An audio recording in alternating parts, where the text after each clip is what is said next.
ironic that that they will switch positions just to disagree. I'm kind of glad you brought the Afghanistan issue up. I was trying to figure out how we were going to lead into it, but I just jumped in, James. but first of all, I remember this. What was it? 2 years ago, Trump was telling us how he had opened up discussions with the Taliban and everything was good.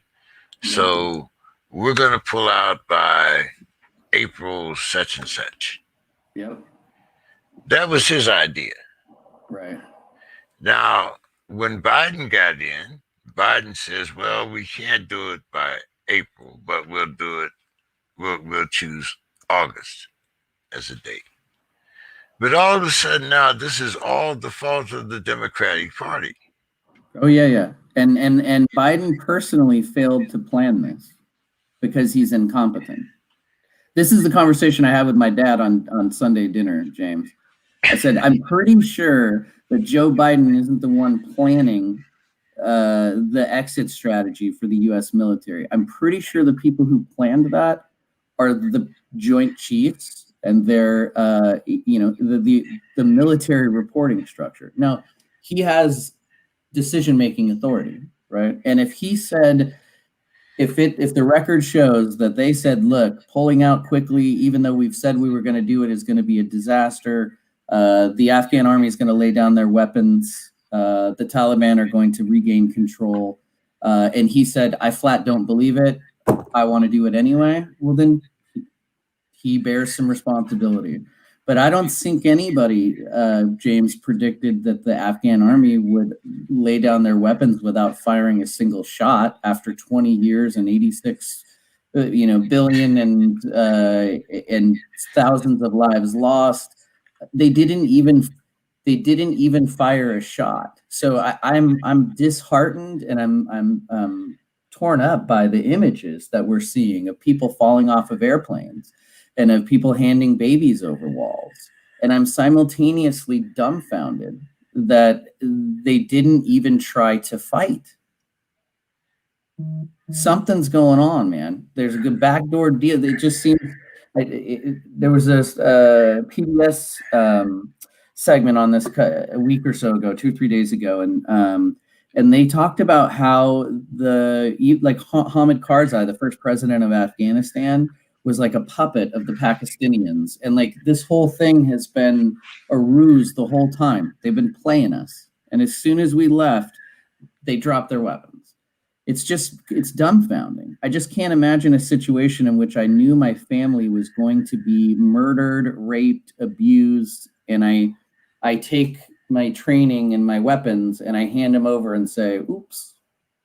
It just doesn't make any sense to me. So I don't think they predicted that.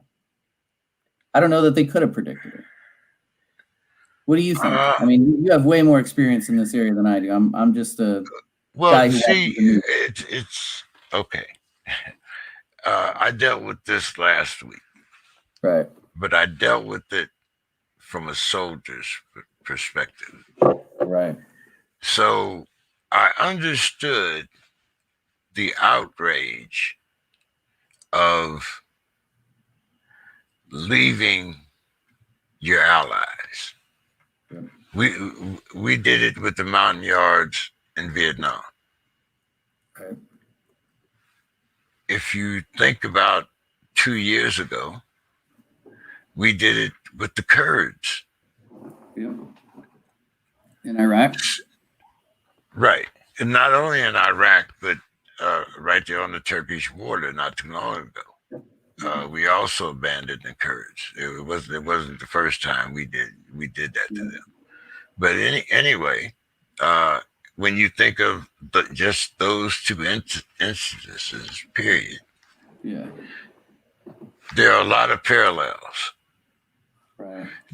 The Kurds fought because that's what they do. That's their mentality. That's their it's almost their religion. Yep.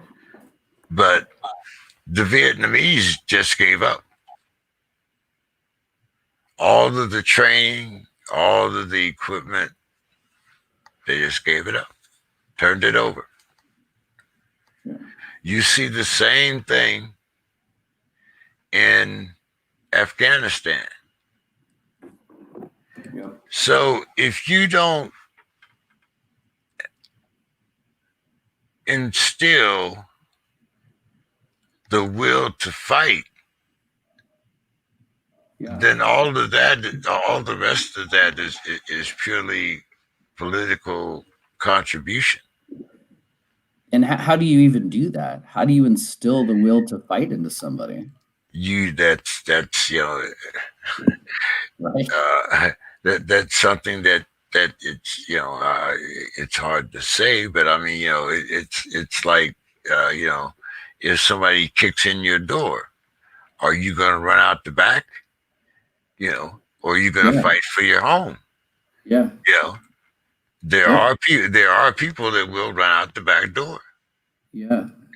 And that's my point is I don't know that I don't know if we would have stayed another 5 to 10 years if they would have turned around and run up to the front door. I don't think it's going to make much of a difference. We could have stayed another 100 years. Yeah. The best thing about Vietnam is that we got out as quickly as we did, but it left soldiers feeling like we were a failure. Yeah. And that's what bled over into the way that veterans felt about leaving people in Afghanistan. Yeah. But I have to come back to the things that you said. It seems very funny to me that we can have, this is supposed to be the vacation time for Congress. Okay. They were already late leaving because of a bill of their infrastructure that they had to vote on. Okay. But they don't mind coming back to talk about what's happening over in Afghanistan and have hearings and things like that. But we can't pass the John Lewis Voting Act. We can't pass an infrastructure bill. But we can come back to talk about what's happening in Afghanistan. We can't solve what's happening in our own country, but we can come back to think about what we're doing to those hundreds of thousands of people over there. But what about the millions of people right here on the border? How come we can't help them? They're basically trying to escape the same thing.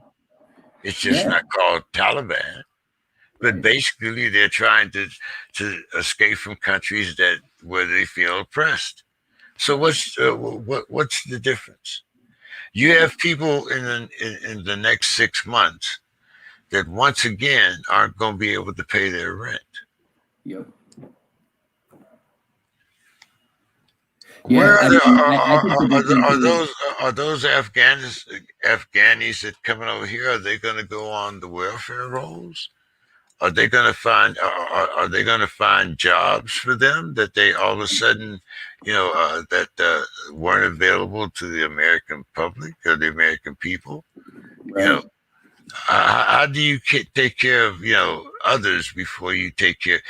Isn't that the conservative way to take care of yourself first? Yeah, that's my point. Is like how is it that all of a sudden now it's Democrats are evil because we're not bringing refugees by the tens of thousands into the United States and supporting them? It's ludicrous, and the only reason that they say that is because they just want to argue the opposite of whatever it is the Democrats are doing. It's so transparent. I can't even hide my frustration with it. It's just incredible. You would think, right? America first. You would think that would mean that we would take care of our homeless veterans before we took care of a homeless Afghani, right? Nope. But I think when I heard your question, James, about why are they coming back for a special session on one thing and not the other? I mean, I think the answer is almost too obvious. It's because right now on the news, everybody is focused on this situation. It's captured everyone's attention. Their constituents, the media are asking these leaders questions about this. They're trying to position themselves for personal benefit, and it's a media-driven circus, right? If it wasn't in front of everybody's face from 5:30 to 7 o'clock at night on the world news, I don't think that it would be so pressing. It's almost like when I say that if illiteracy led to spontaneous combustion, we would take reading training a lot more seriously, but instead it just leads to poor outcomes for the rest of your life that no one really notices. So it's sort of the same thing. Like, this is the thing that's on fire right now. It's ridiculous that, like you said, that we can't dedicate more time and energy, America first, taking care of our own things. But I think this is just the Republican Party's attempt to capitalize on a really ugly situation that's developing in the international, media, and it's not surprising to me. But the first thing they show is the interactions of soldiers with kids. Right. But yet, if we try to protect our kids, it's an infringement upon your rights. Yep. I mean, we closed down the mental hospitals, and all of them have became congressmen, right? Yeah. Man. I mean, when and once again, let's kind of address the problem that we have right here in San Diego. When you talk about you look at the border every day, and you see thousands of cars coming across, and most of these people want to work. Mm-hmm. That's why they drive across back and forth the border every morning, whether they stop here in San Diego, or they go as far as LA, or even further. I mean, the jobs that we don't want, picking strawberries, whatever crop is coming up now. I got a lot of tomatoes out there, so I'm going to say tomatoes and figs and things. I mean, we're not going to go down and pick those. I mean, hell, we let the ones in our yards go to rot. So I mean, why not? As make America great again. So a working Latino doesn't help and contribute to his economy. I mean, I don't know of any, and I mean, maybe this is my time to have on rose-colored glasses, but I don't know of any immigrant family that comes over here that in the beginning does not send money back home to their family. 100%. So we can't use that excuse that, they send all the money back to Latin America, and, so therefore we don't, so we can't use that excuse, because everyone does something for the benefit of their family. Right. But, like you said, like now all of a sudden, we're concerned about women's rights, but we had a guy that says, hey, grab them by the crotch. It's all right.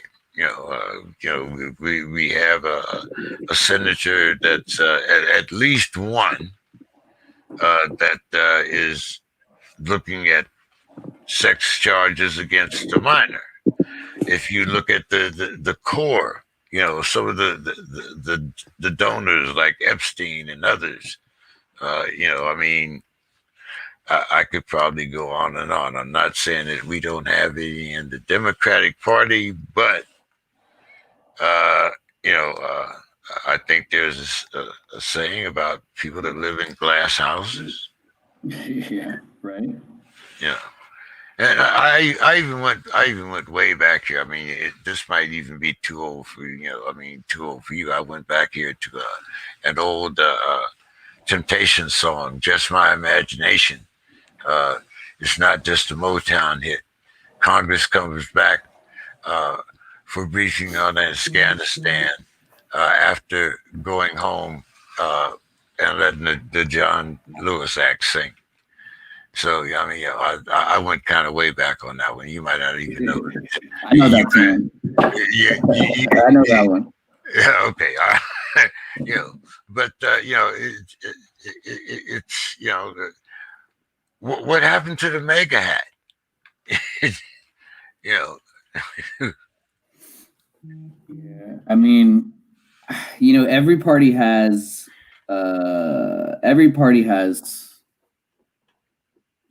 people that do bad things. Should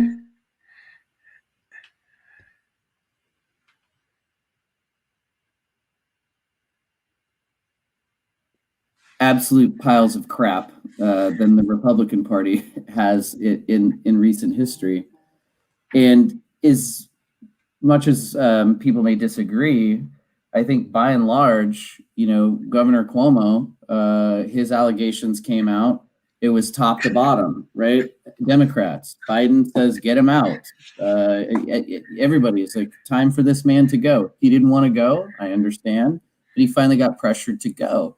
There wasn't this immediate backlash of, oh, you're attacking our guy. It's a liberal, it's a biased media, it's a hit job.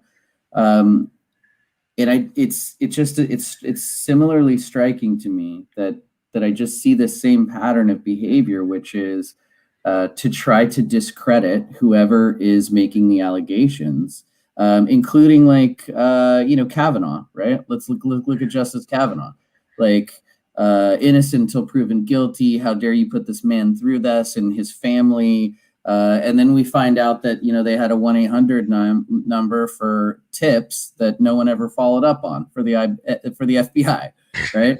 So that's one way to handle it, and then the Democratic way to handle it, the way the Democratic Party handled it in New York and across the nation in terms of an opinion and a narrative is the man's got to go. Like the same thing I said to my dad on Sunday. We were talking about Afghanistan, and I was like, look, I'm not going to sit here and defend Joe Biden. I'm not in the Joe Biden cult. He's a human being. He's a president.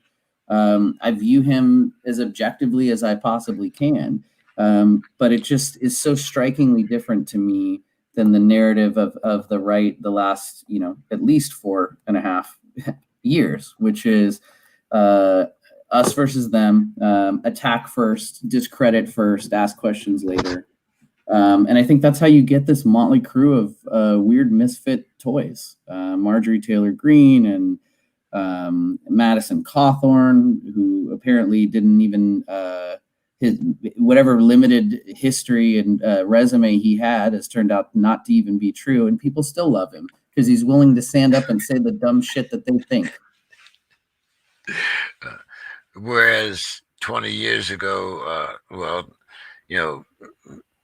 we can go back further than that. The Pilgrims. When you spouted shit like that, they put you in the stocks and threw tomatoes at your ass all day or however long. But Right. now it's but now instead of it being a matter of misinformation, it's it makes the news and uh, just quickly addressing this, because I don't think that there's any narrative that we can go down without talking about the influence of social media and the instantaneous gratification that you can obtain by spreading a popularism, not the truth, Yeah. but just something that sounds popular.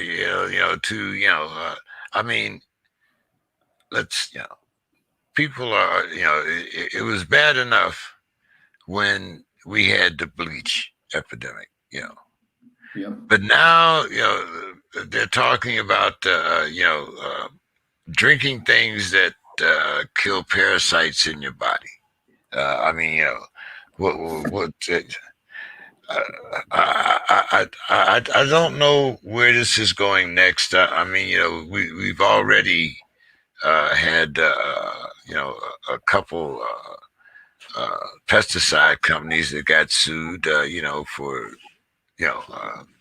different things that were in their pesticides, or even on aspirin, labels, there are warnings.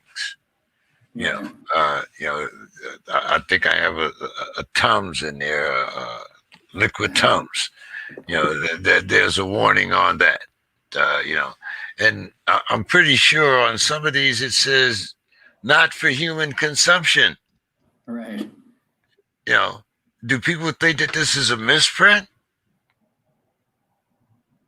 Yeah, people have, and I've said this a bunch too, but information literacy, man, it's at the root of a lot of our problems right now, which is people have no idea how to filter, interpret, prioritize, and make sense of information in a way that leads to finding truth.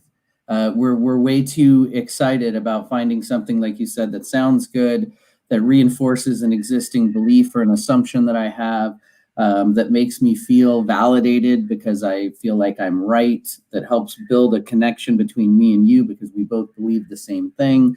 There's all of these emotional and sort of fallacy-based sort of ways of thinking they're so easy to fall into.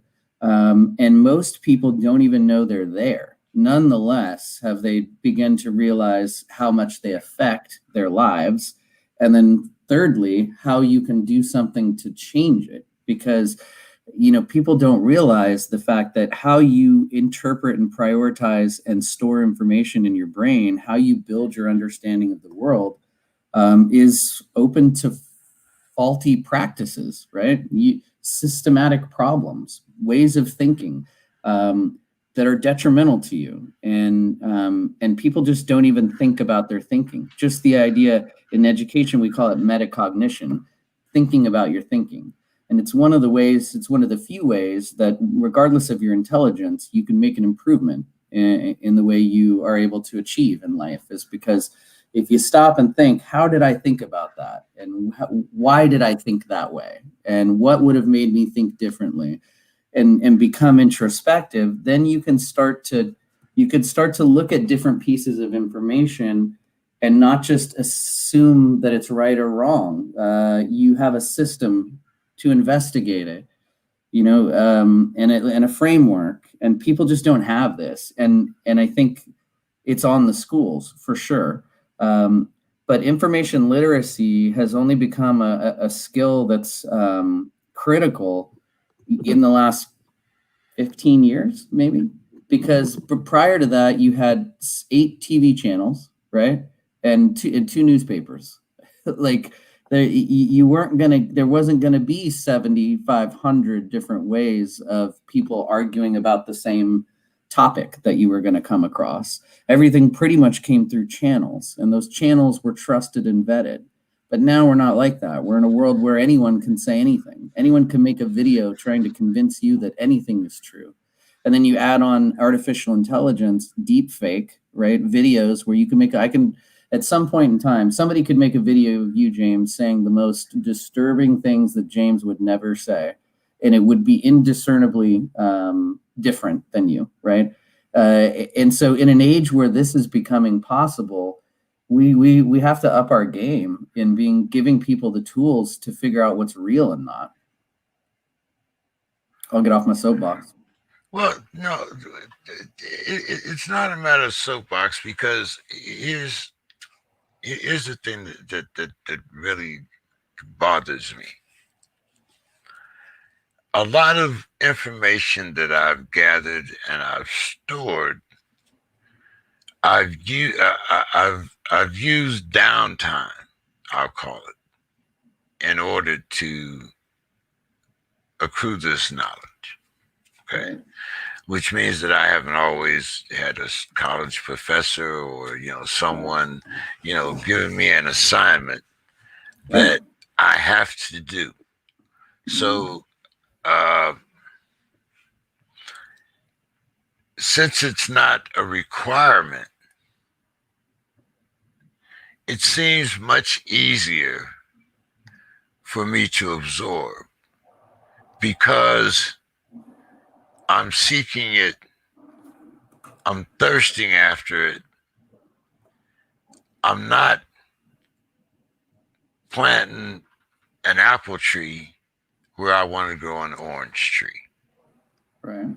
But the teacher, instead of encouraging me to water and bring this orange tree to fruit,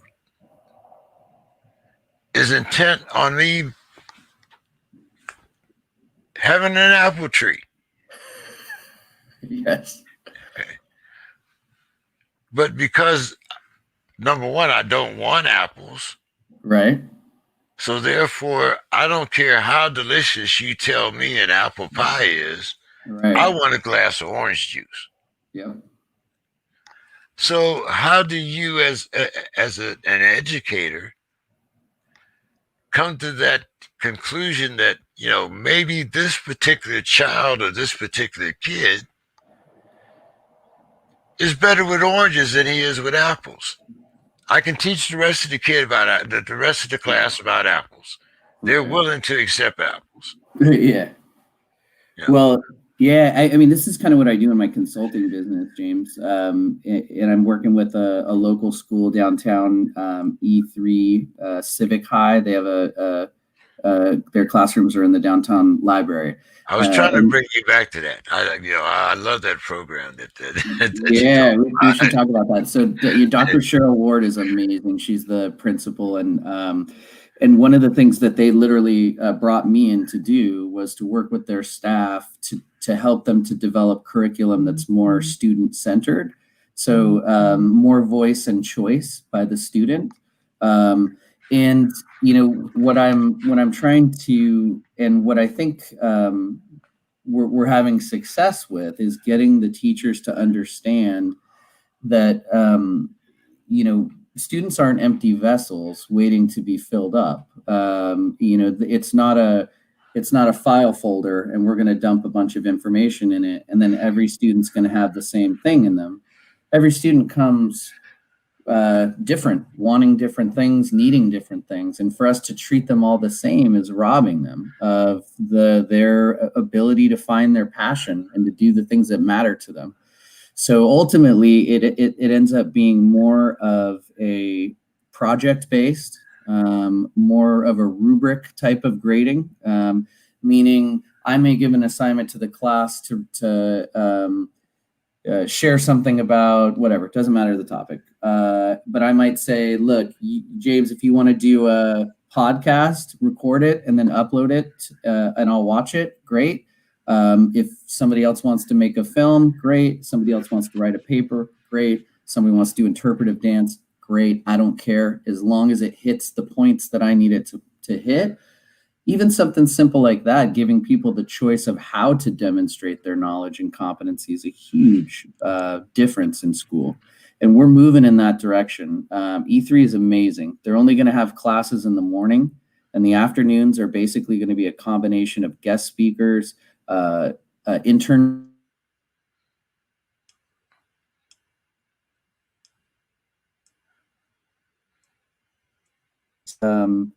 this very idea is they're no longer insisting that everybody has to go to college. They say you have to have a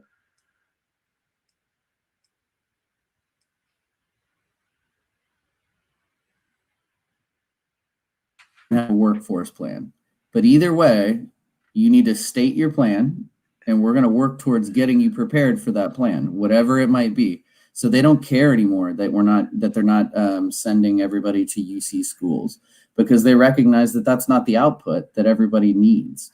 So I'm super excited about the work that's being done there, and I think it sort of speaks to what you're talking about. It makes no sense for us to try to force children to learn about things they're not interested in and that have no application in their life. It's an utter waste of time. There's so much interesting stuff to talk about and to learn from. And most of the stuff that we still use as subjects were decided in 1892 by the president of Harvard University. He's the one that said you should know chemistry, physics, mathematics, history. Like those requirements were given over 130 years ago, and we still stick by them because it's easier to do what you do than to do something different. So I think that's a bright spot with things that are going on right now, at least in terms of the world that I live in. We're making progress in that area. To me, that's a huge deal. To teach people things that they that they have an interest in, and it makes the experience better on both sides. When I was in prison and I used to teach old guys like me now, how to get their GED and how to read and things like that. I mean, there was a certain amount of fulfillment because they wanted to do it. It's like, every day, hey, James, let's read another chapter, or hey, man, I want to write a letter home to, my son or my wife, seeing things like that, rather than, if you try to force them into a learning environment, a structured learning environment, they would not be able to handle it the same way. Nobody wants to, A-E-I-O-U, he wants to learn how to express things to his family, so things have changed, and I'm very glad to see that change.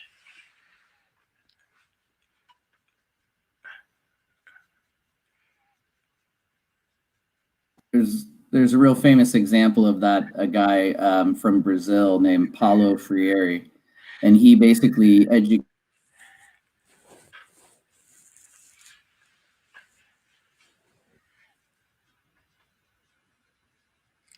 everyone assumed that they, there was something wrong with them, that they were never going to be able to read.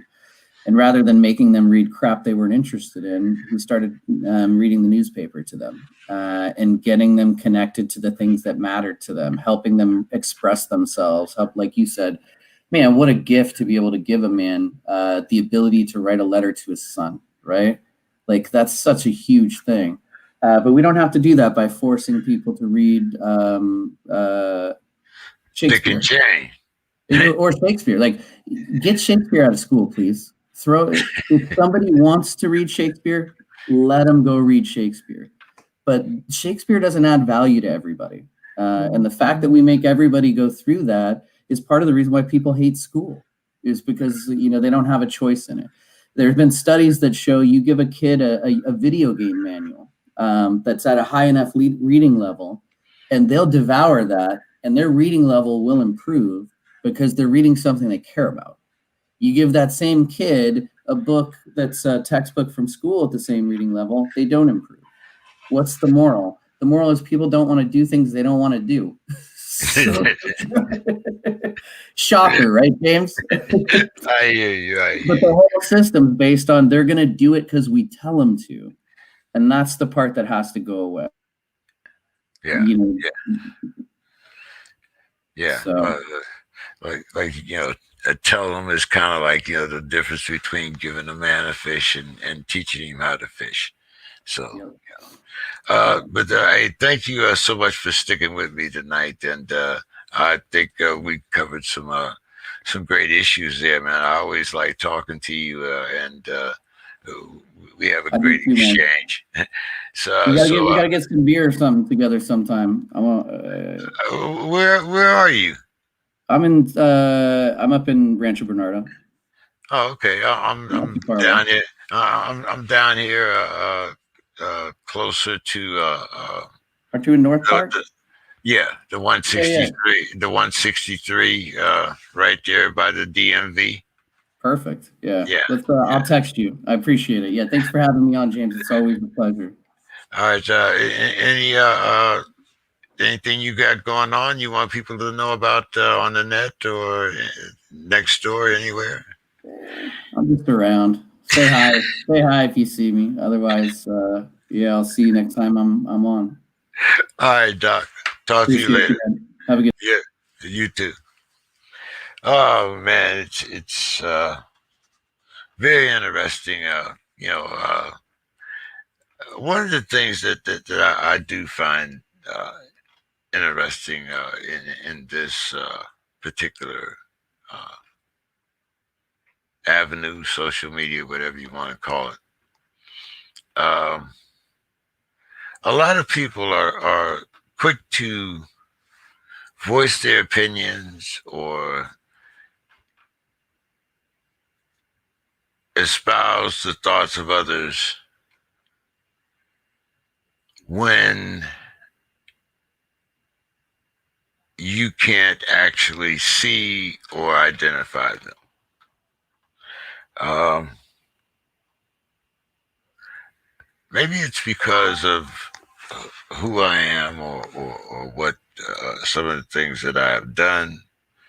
Uh, it makes me a little more susceptible, or it makes me more conscious to put my face with my words. And I don't know if a lot of people have that particular courage in today's age when Instagram and everything is so spontaneous that you can put anything up there. But if you have to put your face with your words, and it kind of puts a whole different aspect on it. I see Brother War Williams is has made it to the show. Hopefully, we'll have Mr. Ford come in a little later. But Brother Williams, how are you doing this evening? Oh, I'm doing good. Just in the battlefield as usual. You know the drill.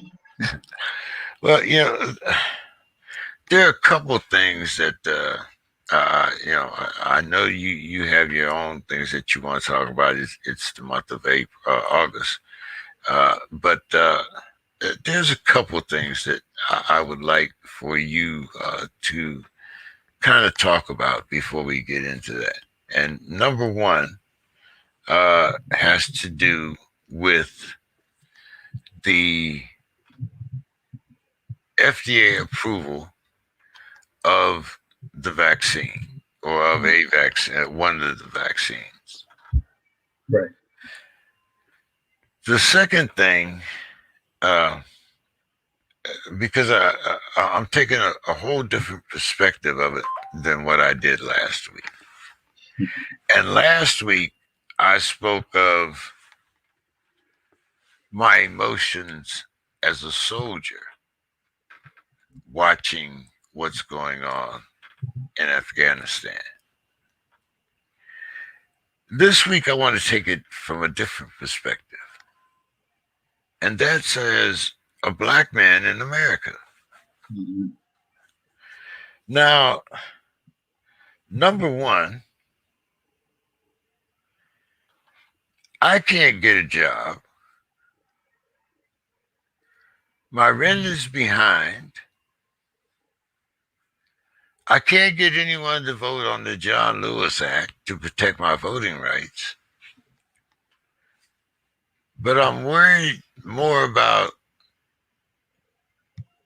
250,000 or whatever that number may be. Thousands of miles away from here. But I can't get my problems addressed at home.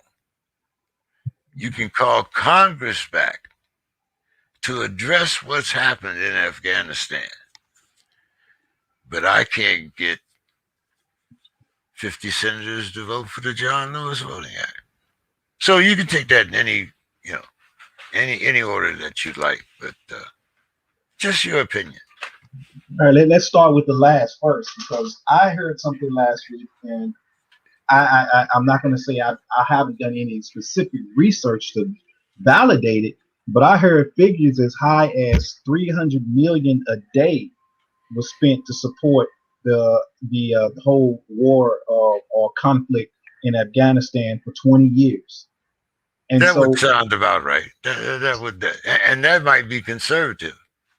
so if you look at the fact that 300 million a day is spent in a country, from the standpoint of, I can't see, just based on the overall operation, how it has served the United States a benefit from a terrorist aspect, which is the whole thing that was promoted.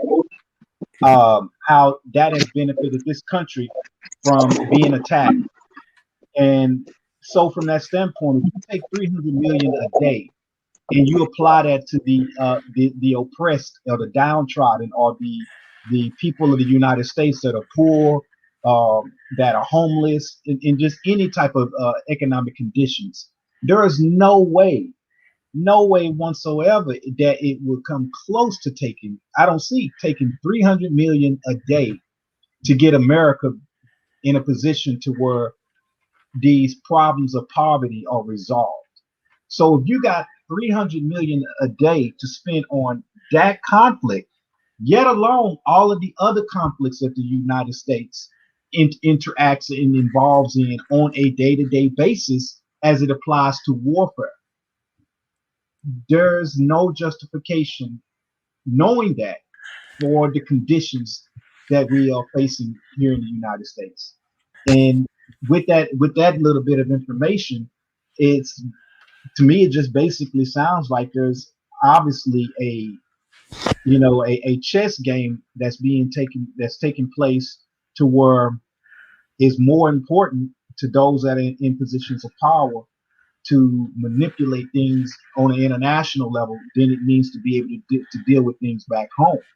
I can't even wrap my mind around what that could be when you look at those figures in terms of what the United States spend on a daily basis on warfare. What I can tell you is that, just being in the military service like yourself, is that to stay a world power, you have to train for war. To train for war, you develop a bloodlust. That bloodlust has to be fulfilled, has to be extinguished. And the only way it's going to be done is when you train for war, you must give a war. And as you give a war, just going back to the tactics and stuff that we know through historical significance of the CIA and other agencies as it applies to that, is as long as you keep the other countries and other nations in a situation of flux, it helps to maintain your status above them. And looking at what happened in Afghanistan as well as other nations, I see the United States basically just playing that card. And what you do to cripple other nations and other countries from having the ability to operate from a position of power only allows you to continue to operate from a position of power that much more. So I think what you're dealing with is a beast that is just snowballing. And the bottom line to those that are elite is that we realize that this snowball is headed in a direction. The bottom line to it is, it ain't gonna happen my generation, and I'm preparing my children's wealth for the onflux of what's gonna happen when that snowball finally hits the bottom of the hill and creates enough of shockwave to create an avalanche. But it ain't gonna affect my seed. It ain't gonna affect my generation. It ain't gonna affect my family wealth. The hell with everybody else. So I think when you create a monster and that monster becomes self-sustaining and self-fulfilling as what we're dealing with, then it's no turning back as far as how they see it. And unfortunately, not coming from a position of collective power, we find ourselves subjugated to the onslaught of the neglection that happens as a result of these type of decisions that are being made. That's my take on that. I see Mr. Ford is here. We haven't had Mr. Ford on in a while. How you doing tonight, sir? I'm blessed, man. I'm blessed. Happy to be here. Happy to hear you, Brother Williams. Yes, sir. Yes, sir. Man, I was loving everything you were saying. I'm like, I came at the right time. Hold on, let me get this knowledge here real quick. But I'm blessed, man. I'm blessed. I did have the corona got me a little while. I'm about a month ago. I'm about 5 negative tests in now, so I'm back to health by the grace of God. So I'm happy to be here. You and Brother Williams can both kind of chime in on this one, since you're talking about COVID. What do you think about the FDA approval of this Pfizer drug? I mean, it's, of course, I had the Moderna. I'm already scheduled for a booster shot sometime around the end of September. Probably by then, Moderna should be, if not FDA approved, it should be close. But what's your take on the approval of these drugs? Do you think that it'll make people more susceptible now to taking the vaccine, what's your take on this overall? You want to go first, Brother Williams, or you want me to go ahead? I'm gonna let you go ahead first, and then we'll have Brother Williams. Yeah, and I feel like because what I'm saying, you gentlemen are a little bit in a different generation than I am. I feel like it's almost like me personally. I honestly look at it like let me say it like this. Let me preface with this. So my generation is in a weird spot where social media and I feel like politics right now kind of is gonna gives a lot of disinformation. Like nowadays, there's so much. They just put so much information out, you don't know what the truth is. And we kind of get hit from back in the day, from the Tuskegee experiments to right now, how Black women are like one or almost 2 times as likely to die from childbirth, right now. So it's kind of like we don't really have faith in it. You know what I'm saying? Me personally, I can understand both sides of the aisle, because I got a lot of friends that like, hey, I ain't never doing that. You ain't gonna pump me with the whatever and woo woo. And I got some other friends that like, we need to get this done so we can help our workers and help, get the world back to normal and all the good stuff. Me personally, I look at it as I feel like if white people taking it, then obviously they're not trying to, which is kind of a very surface level, I guess, way of thinking. But I've done a little looking into it, and it's in other countries, and they're also searching other. So I look at it as something that's needed for certain people. You know what I'm saying? I look at it like in a statistical standpoint. So I'm younger. I mean, obviously it affects everybody. You know what I'm saying? Everybody different. Like certain people my age that's passed away from it. Kids is getting it now, and with the new variant and all the good stuff.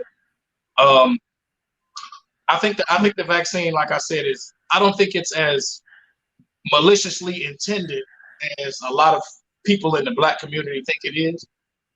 But I'm also a little skeptical because I'm a person that doesn't even take Tylenol, so I've never been like that, but that's because my mother, before I was born, 10 years before I was born, she had to take medicine the rest of her life for like bipolar schizophrenia. So I have a weird outlook, I guess, on Western medicine is what we would call it.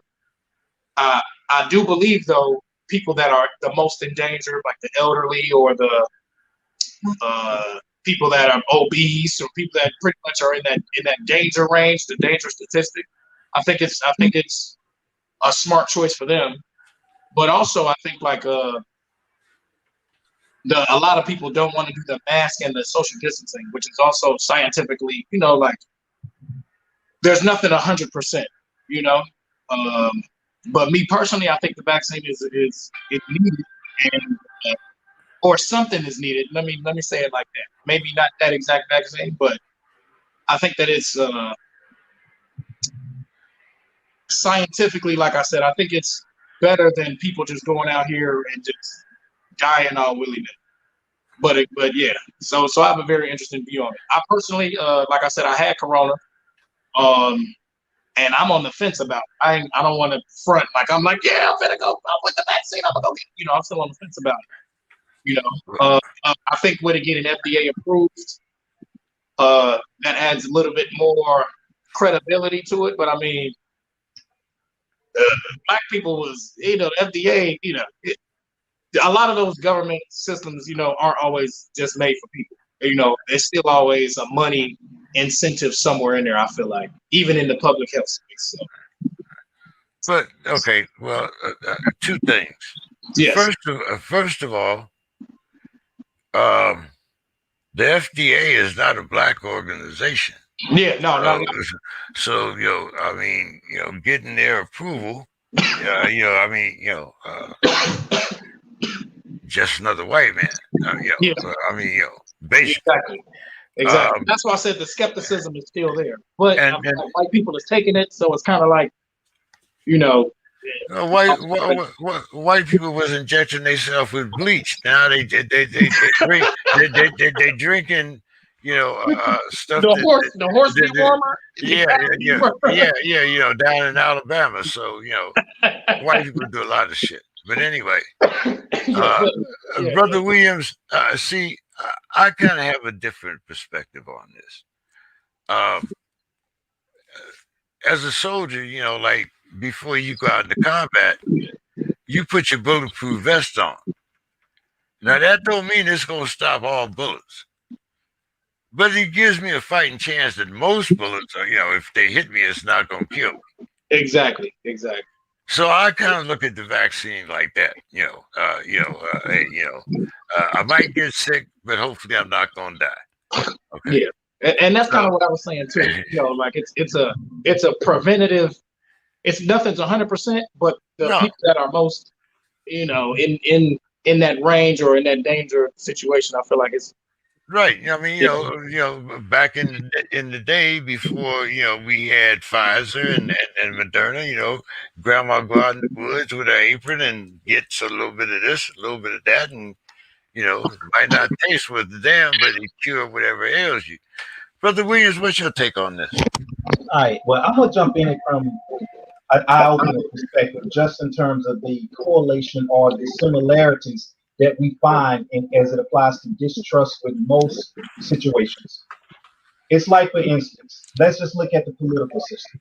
Typically, when bills are passed, or when we break down a lot of the meat of certain bills, we find that there were things tucked in those bills that we would not approve or completely or in disagreement with. But in order to pass the overall meat of the bill that we are targeting, we have to let those things slide. Mm-hmm. We tend to look at the concept of what's going on with the vaccine in the same manner.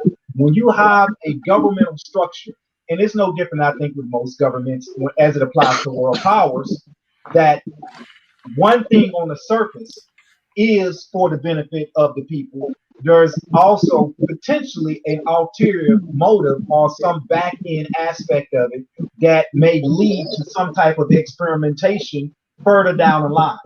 as Black people, we have always been on the receiving end of experimentation. And so, therefore, we have an inherent nature of distrust.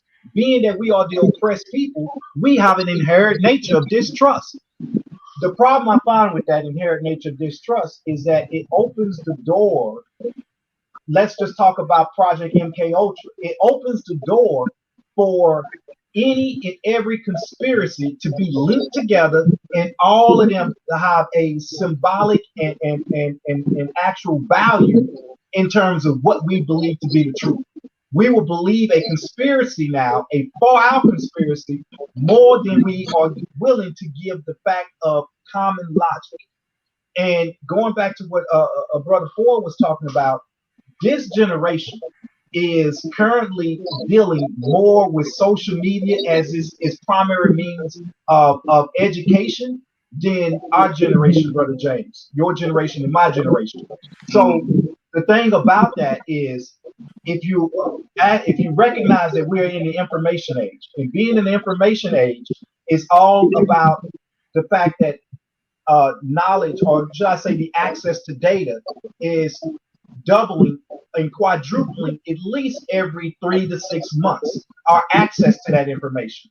So with being inundated with so much information from a social engineering perspective, it only makes sense that people are going to be subject to more disinformation and misinformation than they will be the truth. And everybody and a mama want to have a Facebook page, a YouTube channel, and be recognized and be labeled as an author, somebody that's the author or the expert on a subject matter. We find that you're going to be filled with a lot of information, misinformation. You can go back and look at videos time and time again about such and such is going to happen on this day. I need y'all to all be concerned. I remember people calling me up talking about how the United States government is going to be doing an experiment, and they're going to be shutting down the power grid. If you go back on YouTube, you're going to find so many videos about the power grid getting shut down on such and such day. And I even had people saying that their uncle or their cousin or their brother and sister in the military was saying this, and they're informing their people. And all of this stuff has came and gone and did nothing happen. So we are inundated with a situation where basic logic is just not there as well as it should be. And I would say that because of the process and the innovation of technology now, the human mind and the way we operate from a psychological and emotional level is not able to keep up with the ability of informational access that we got.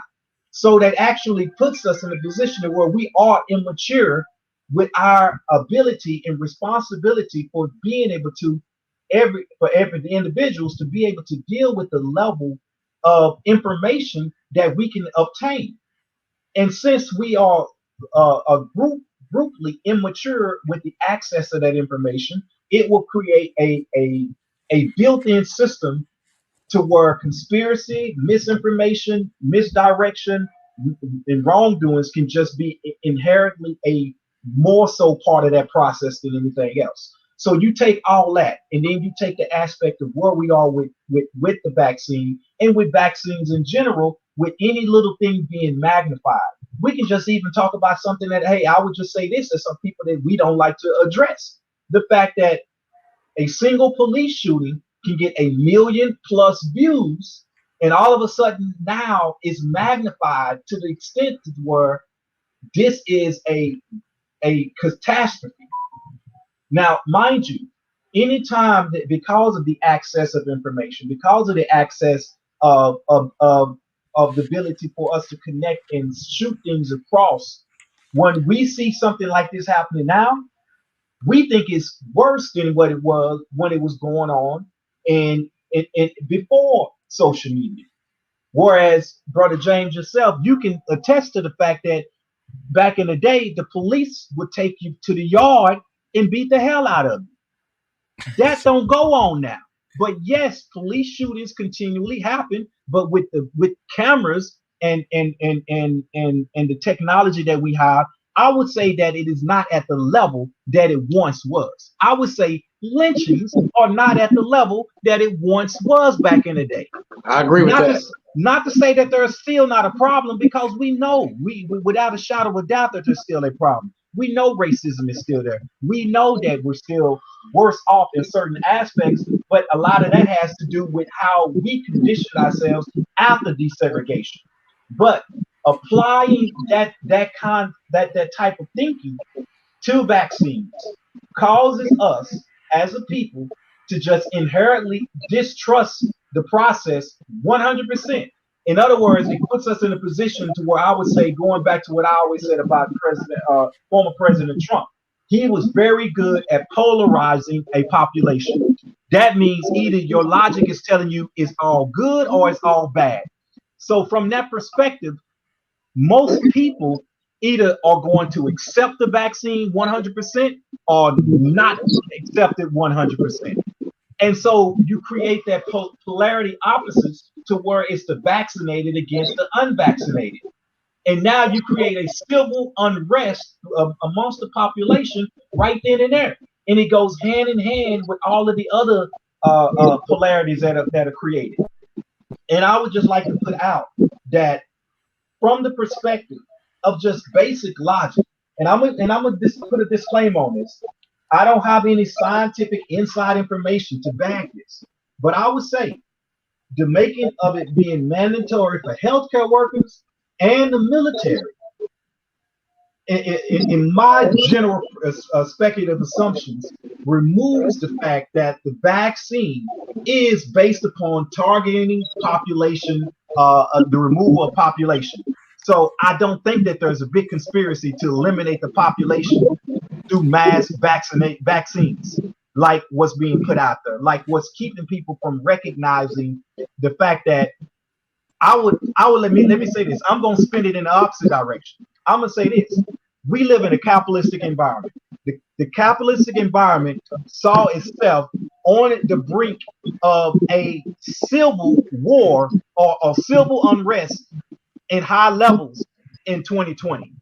We saw the fact that protest was able to take place the way it was. People developed this type of mentality to where we got to get out and do something. We got to protest. We got to voice our opinion. We got to riot. I think the fact that people were locked up the way they were caused a culture of a situation that the United States does not want to let linger on.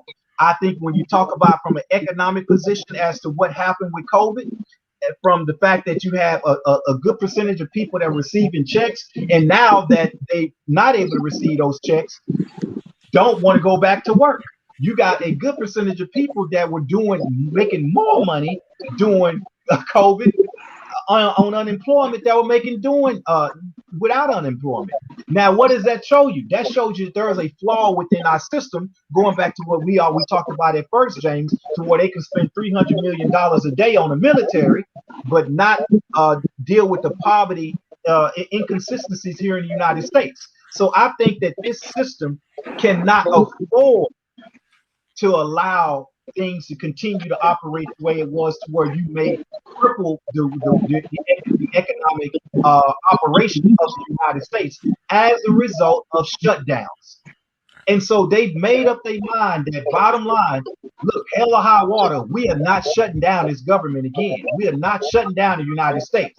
Deal with it. So at that point, it is using the media to create a situation to where it will be the vaccinated against the unvaccinated. By making Pfizer now a legal and approved, it now gives the federal government, the state government, the county, the city, and state the ability to enforce the fact that you have to be vaccinated. And obviously that creates a situation where we have a natural tendency to not like to be forced to do anything. You know, that kind of, we have this perspective on rights here in the United States, to where, look, it is our right to exercise a certain aspect of free will. So for no other reason other than just a rebellious nature that we have felt a sense of entitlement from as a people, we feel like we should buck. And I think that as Black people being on the blunt end of most experimentation throughout life, and being a part of our epigenetics, we have this inherent distrust that causes us to suck up all conspiracies to the degree of insanity. And I'm just gonna leave it at that. But now, when I write, I use a synonym or an acronym, whichever you want to call it. And it's TITE, which means the intellectual thoughts of an elder. Okay. And the reason why I chose this particular synonym for my name was because I remember when I was growing up sitting at the feet of my grandfather and my uncles and the older men of my family. They were telling me the history of my family, the history of our people, the things that they went through. And those were the people that kind of went through and disseminated knowledge among the young people. Of course, you had, some believed in Dr. Martin Luther King. Some said that Stokely Carmichael was too radical. Some said that the Black Panthers, those young whippersnappers carrying guns gonna get us all killed. So what I'm getting at is that it seems the younger generation, Mr. Ford, have not only gotten away from that type of culture, but they have come to even distrust the stories of their elders and the respect that we had and probably Brother Williams had for our elders no longer exists. And I'm thinking about, some of the family structures where you have 35-year-old grandmothers, 16-year-old fathers, can we blame it on our culture? When did this distrust of our elders become so pronounced? Was it because of all the information that you depended more on the information rather than having a teacher? You felt that teachers weren't. I don't know. Credible. Yeah, credible. Yeah. That's it. And that elders have distorted our history. Yeah. Can I add something to that? And sure. And I do agree with that. And also kind of like what Brother Williams was saying, like up in the middle of his explanation. I feel like, so especially my generation, because my parents were pretty much the ones that were affected by mass incarceration. So, like you said about the sitting with the elders and sitting with and getting that information, passed down through generations. You know what I'm saying, like the assimilation of information. A lot of my generation didn't have, or they didn't have people like that to come from. It was their grandparents, or it was your mama got to go to work, so you just out here, and when you mix that on top of mass information, mass disinformation, misinformation, I think it's like almost like a cocktail of everybody's just fishing for their own truth or the truth. You know what I'm saying? They're fishing for the truth. And I think it's kind of, like I said, a mixture of not having that that for lack of better words, culture, like you said, because back in the day, or at least the generation beforehand, you could have one job and take care of your family almost. You know what I'm saying? Like, or one or two jobs, something like that. Whereas now it's a totally different economical lifestyle. You got to have two jobs to even make minimum wage, to minimum wage jobs to even almost afford to live. And when you multiply that on top of a scythe is almost getting put through a whole generation, I think it because when you go from the youth to grandparents, it's a huge gap of understanding. Like the world is totally different, and I think that kind of multiplies the distrust that my generation has. And then like what we do get, we'll get it from a secondhand source. Like we get, like I said, my generation, like, man, the Tuskegee experiment, whoop, and what I'm saying. And that wasn't us. That wasn't, we don't even know that many people. We don't know people that were actually in that. But because you see something like that, or again, like I said, the statistics that you see now, it kind of, like Brother Williams said, man, it makes it almost defies logic, like common sense, and it's almost like we're creating our own type of common sense from I don't want to say baseless, but just like massive information and massive sources of information. Brother Williams, I know, it may be just me, but when I look at the youth back in my hometown, and I'm thinking of probably Mr. Ford's generation, my nieces and nephews, I can approach them as an OG and get their attention and talk to them. But if I approach them as an elder, it's like, man, go on with that stuff. Yeah, it's a disconnect. That's what I was. It's like a weird disconnect. Your thoughts on how we came to this, Brother Williams? You're kind of in the middle here. Yep. Let me start with a play on that acronym that you first had. Look at it as being from the current situation we in, or the current generation, is information too obvious to experience. And when you talk about information too obvious to experience, that is the difference between your generation trying to explain it and come from a historical experience perspective, and the younger generation have the mentality that just because you had it that way or you experienced this, don't mean that it's going to be the same for me. So defying historical premise altogether. Yeah.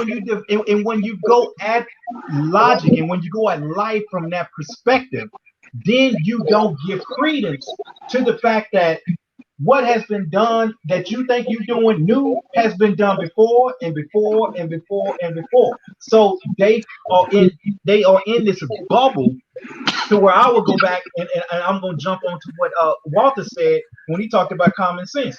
Common sense ain't common. Not anymore. Yeah, no. Not anymore.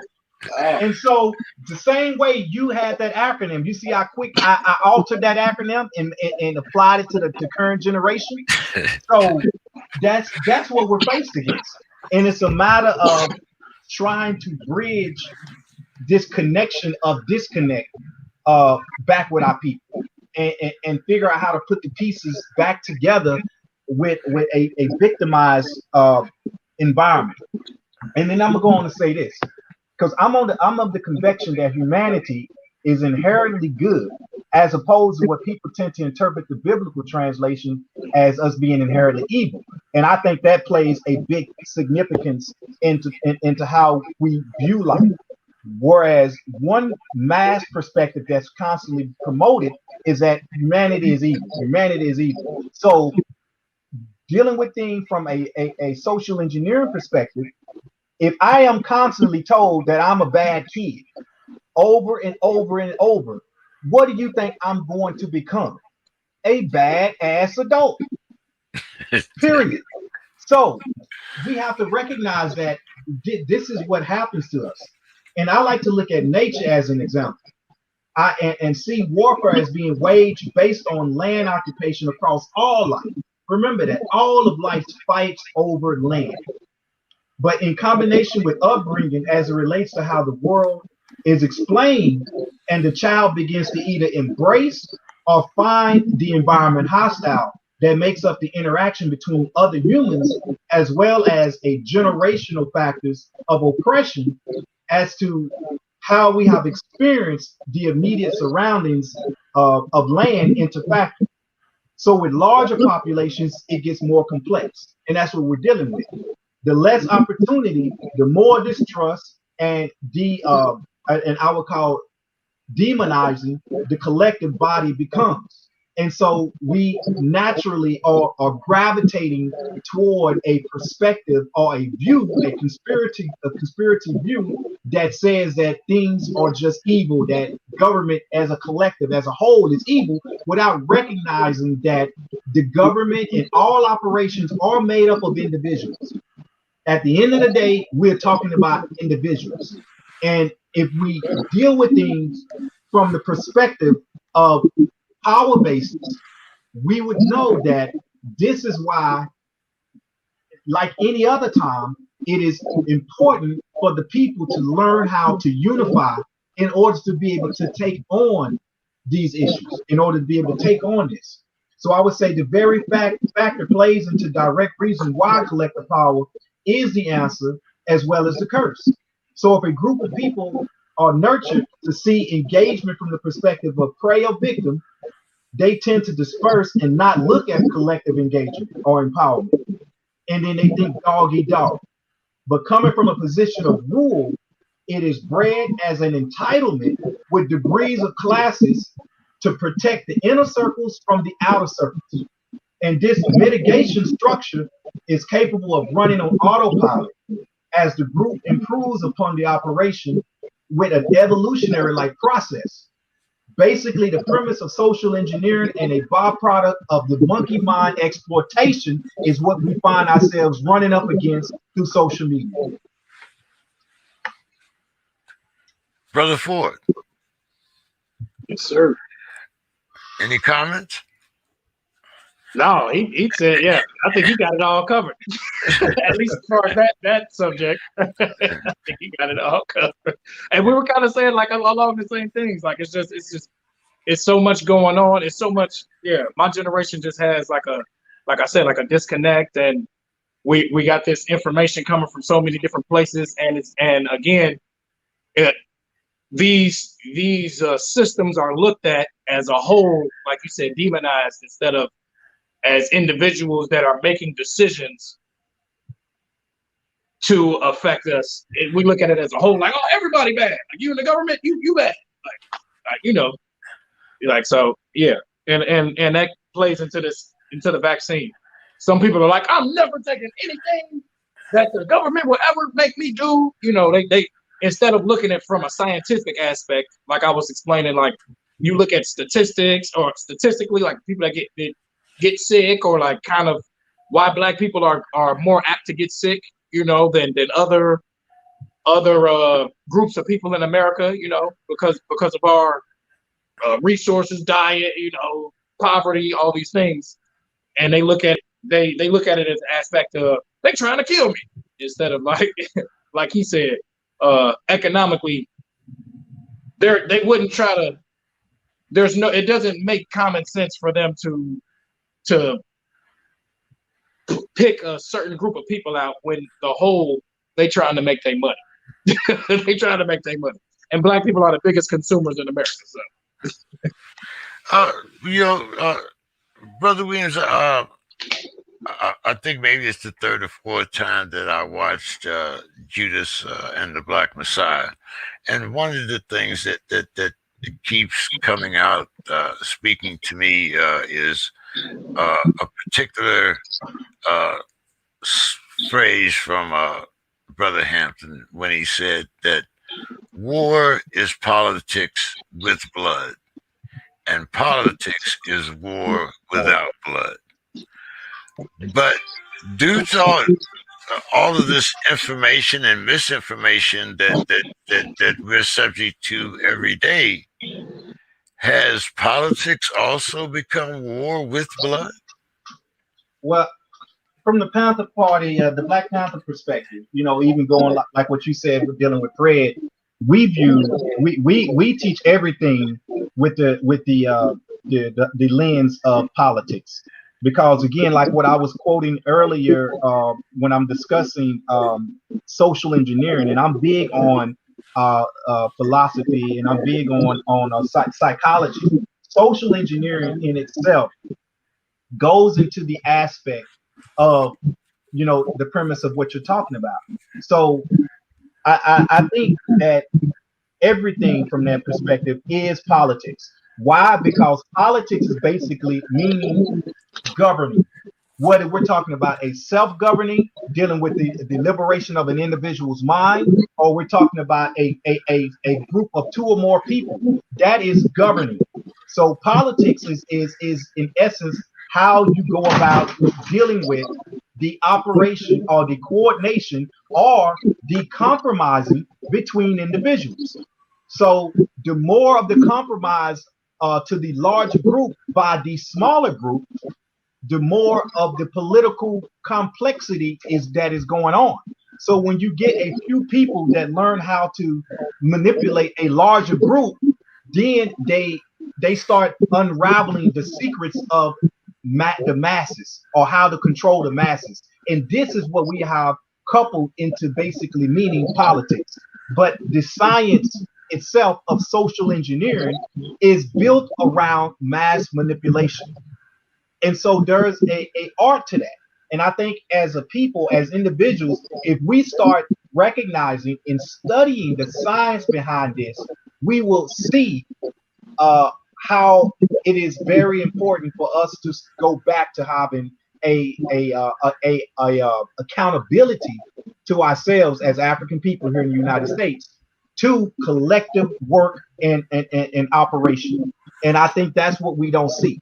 We're stuck in this mode of individualism.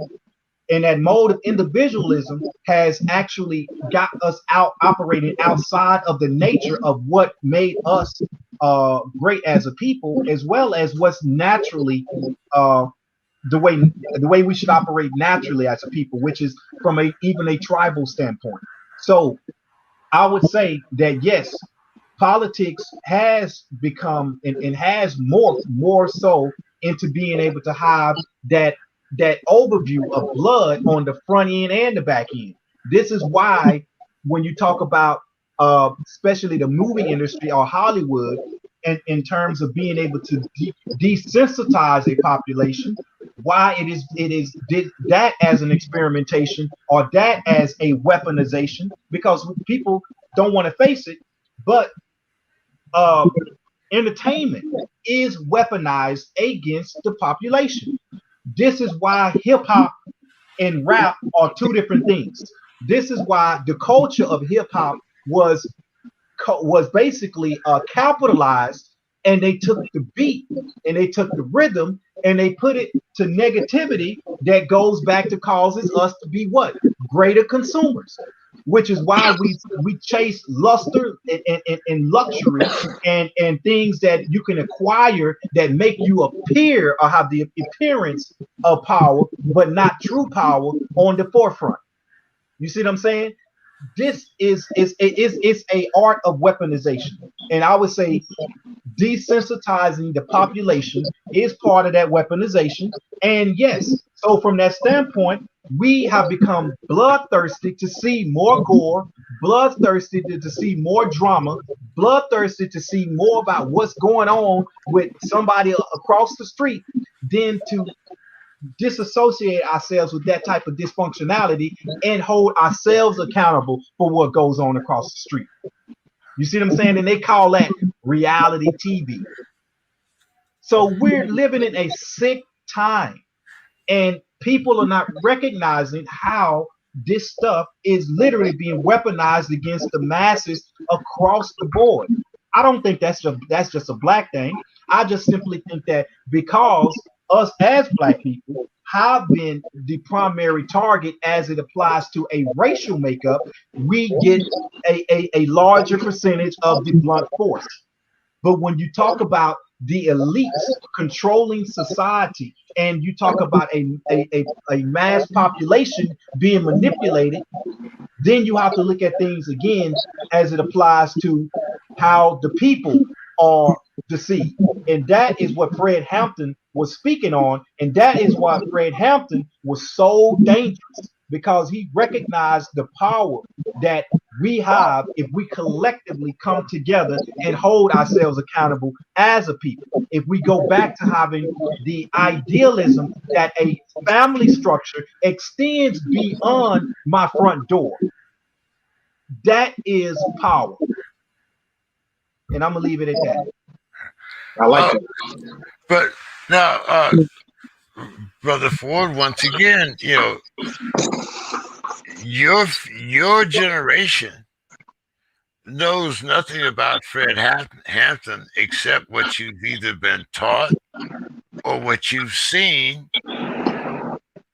through some type of entertainment media.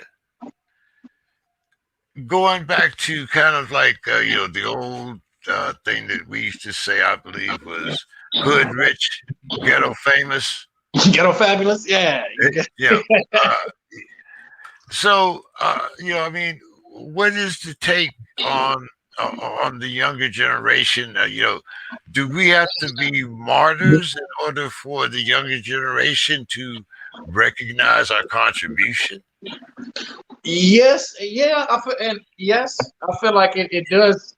We do need it kind of like what Brother Williams was saying, like about the collective. Like our family needs to go outside of our doors. So my generation, we've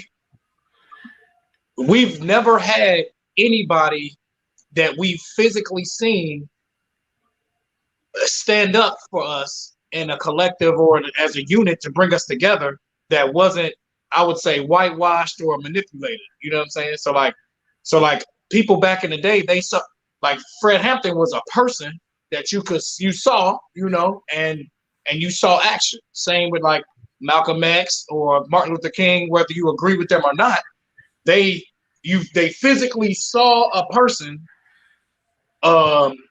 bringing people together and doing action. Now, my generation, we don't have that. I mean, and all of those people got murdered by the government, by the way, too. So that's like a thing in itself. So it's almost like, I guess my generation saw like Jesse Jackson or something like that. And, whether you with him or not, it's not saying there's no, you know what I'm saying? Like there's no, like there's nobody that we can physically see that represents that idea of community or coming together. So like kind of like Brother Williams was saying, like back in the day, like before desegregation, when black people were self-sustaining, like old Harlem. I mean, I don't know the most history, but like like old Harlem or like Tulsa or like when it was black communities that had the black doctor, black grocery store, black taxis, black. I was watching Claude Anderson kind of talk some about that, Dr. Claude Anderson, excuse me. And he was saying like, back then we had a form of power because we owned it all. We had the self-sustaining group, and we didn't have to go out to go not just live our life. We didn't have to go out to be able to live comfortably or live happily. I mean, obviously it was still lynching and everything going on, but my generation doesn't have, I guess as you would say, a martyr. We don't, it's people that you could say stand up, like I guess the word now they use social justice warriors, like like Sean King or like Attorney Crump or like people kind of in that realm, but they aren't the same type of. They're not Marcus Garvey, they're not, Stokely Carmichael. Whether you agree with those people or not, those people physically they represented an idea, and we don't have anybody in our generation that represents that idea. And and even if we do, it gets manipulated because of the technology we have now. So the phrase Black Lives Matter, for example, that's not a person. It's an idea, but because of where we're at, technologies, and like you said, politics, like they literally changed the idea of people just be like, hey man, we just want to be not killed and treated equally. They changed it to some sort of, it's an organization, and the people that are the black people in the organization are stealing money, and you hate police, and it's a comes back to that polarizing thing. So now in my generation, we don't have anybody or any idea or any representation of collective power or understanding that coming together makes more for lack of better words, makes more power collectively than individually. So I would say yes, we do need some kind of martyr or idea or representation that is genuine. I just feel like the people that we have, I'm not saying people have ulterior motives, but there's nobody that has come to that level, because even if they did, the government gonna kill them. And it just came out really recently. I mean, like 2 or 3 days ago, it came out that literally, just like in Judah and the Black Messiah, just like they did with the Black Panther Party, the government, it's like, and it's documented. The government put what, I don't know what you want to call them, insurgents or informants into like the different protests. You know what I'm saying? To get information, to mess up the organization of things. Things like that just came out. Provocateurs. That's called provocateurs. That's the word, provocateurs. And it's literally history repeated. And now it's almost like it's amplified now, because back in the day, they had to, you had to you had to physically be there and be a person or whatever. Nowadays, I don't have to physically be there. I seen so my podcast, I seen at least hundreds of people, like it's white people making pages with black people faces just to say like, black people racism don't exist, or black people are just keeping themselves down, or like, and so it's a different type of attack on our collective unity. It's a different type of attack on our unity.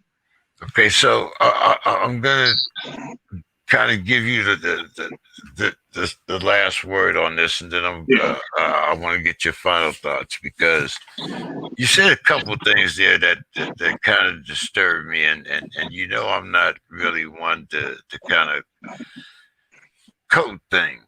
Yeah, please.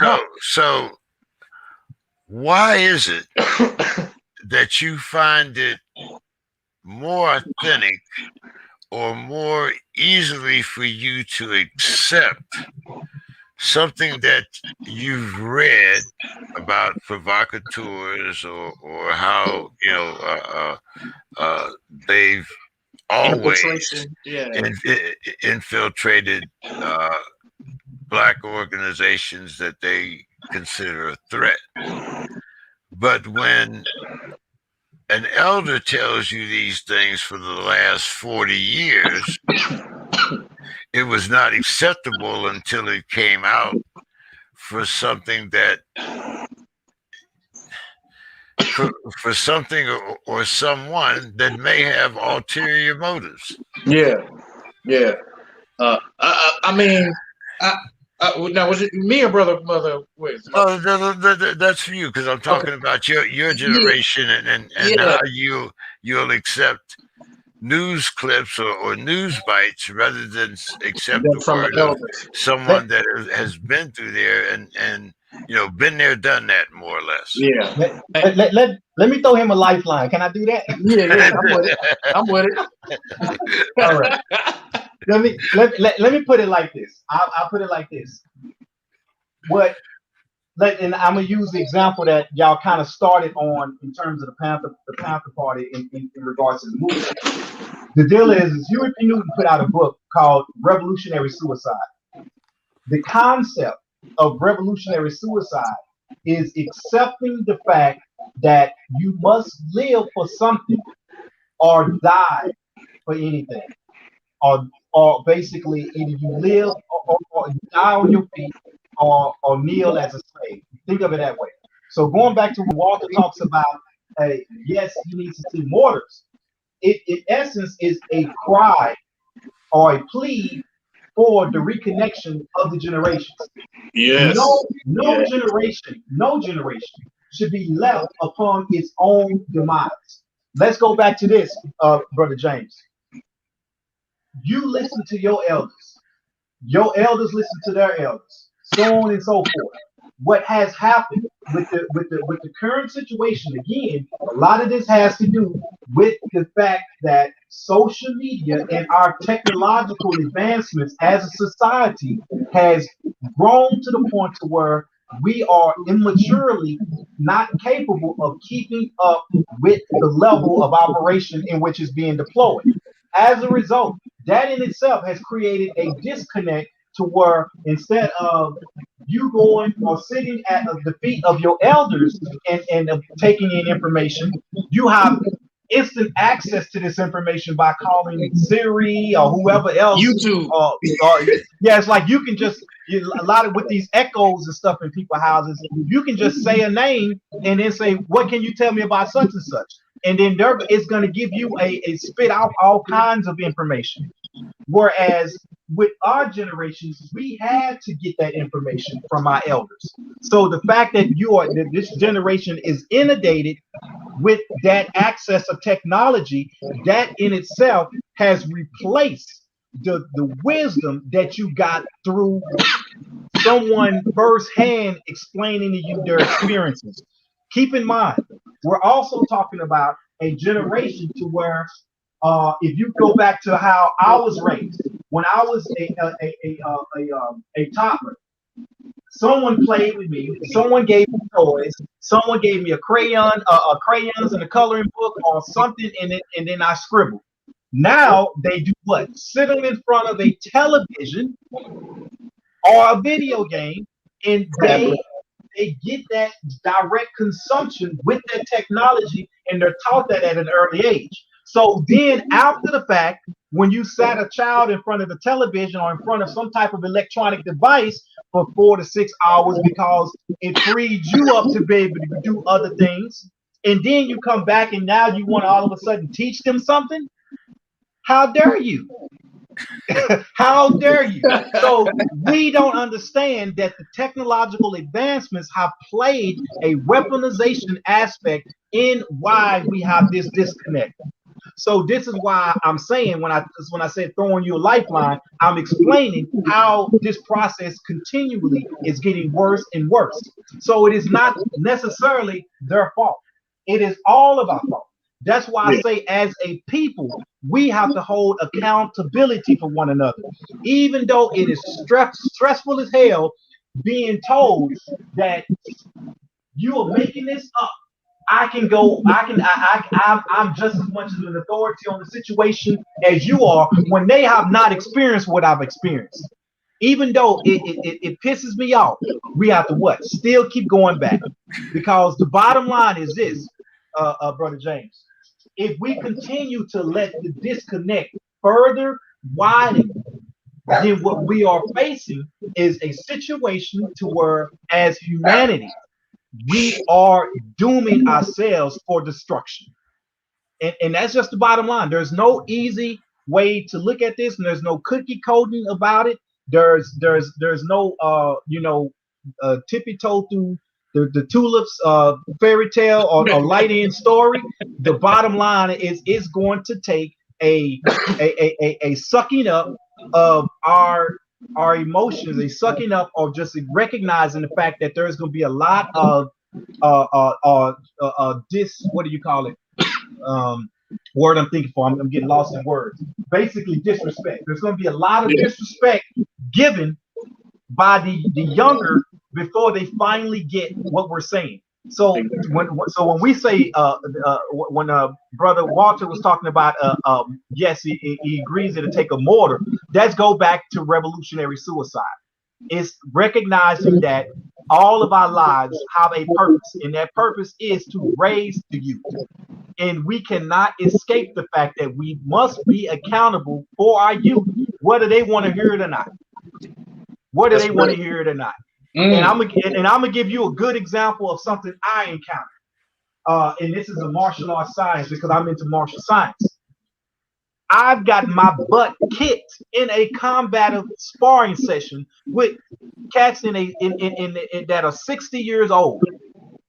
Now, if a 60-year-old can whoop a 20-year-old, and he can do it because he has that experience and know how to borrow energy and know how to utilize his power, his vessel to that degree, we got to apply the same thing to when they get to talking crazy to us and give them a tongue lashing to the same degree. You are never too old to give somebody a spanking. I don't care that we may be in our 60s and 70s. I guarantee you we can take that belt off and whoop somebody verbally if necessary. We must hold that level of obligation to the youth. As we disconnect from them, as we shake our heads and as we pull away, we are basically severing ourselves from our future. Period. And that is the message that I definitely want to continually push out, is that we have to reconnect the generations. We have to reconnect the generations, because from that, we're going to have the strength of the youth, the glue of the middle generation, and the wisdom of the elders. For our society to endure, for us to have a fighting chance at dealing with oppression, then it's going to happen. Period, point blank. By any means necessary. Let me say that. Thank you for that lifeline.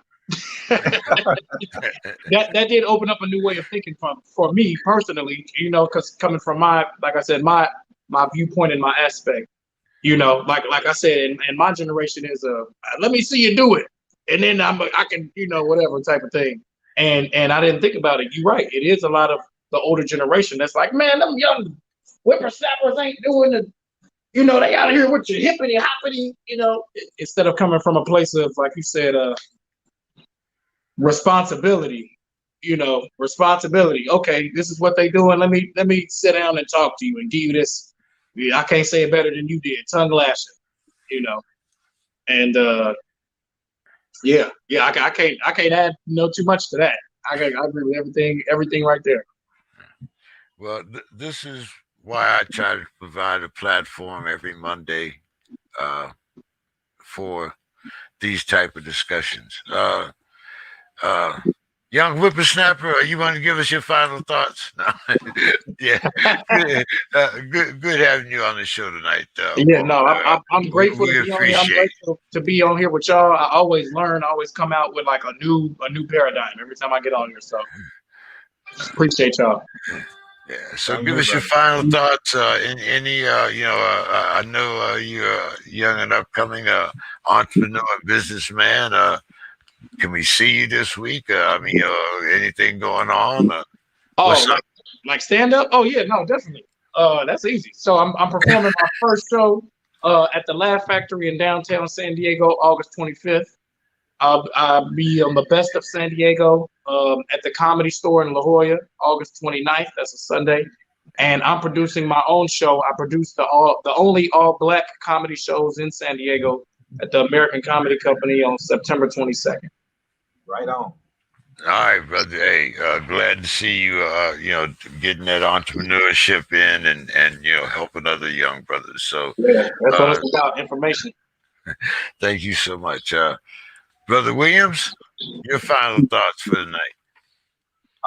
Let's just continue to unify and build and hold ourselves accountable as a people.